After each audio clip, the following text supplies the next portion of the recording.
Kia ora and welcome back to the HRPI. I'm Marie Tovio, employment relations expert, HR consultant, and your investigator into all things employment related. Today's case is a familiar one. Someone's made a complaint. They say their manager is bullying them. But is it actually bullying, or is it just a manager doing their job? The line can be a fine one, so let's investigate. Let's start with what workplace bullying actually is. According to WorkSafe New Zealand, bullying is repeated and unreasonable behaviour directed toward a worker or group of workers that can lead to physical or psychological harm. It's not a one-off comment, and it's not performance management, as long as that process is handled fairly and reasonably. The authority in courts accept WorkSafe's definition.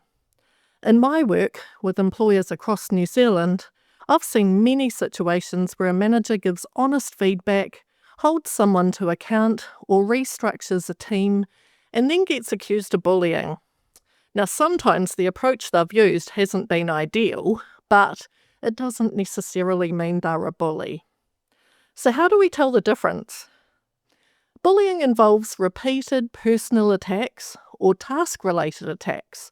WorkSafe include being shouted at or yelled at, verbal abuse, inaccurate accusations, withholding information, undervaluing contribution, not giving enough training, or the manager not providing any support, amongst the lists of examples in their Preventing and Responding to Bullying at Work guide.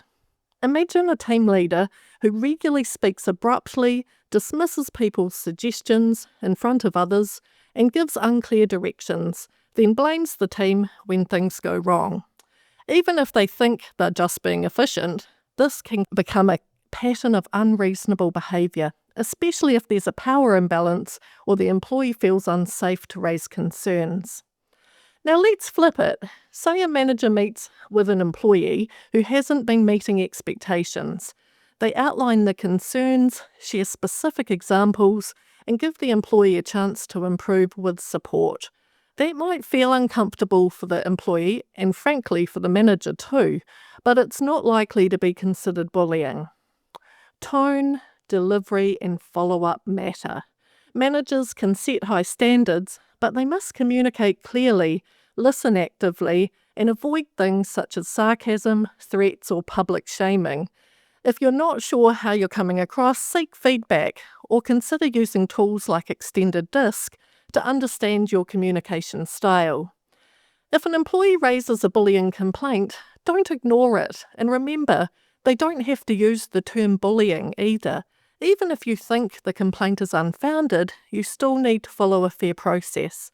That means investigating the concern, at least through some preliminary inquiry or through a formal investigation if it's determined to be appropriate.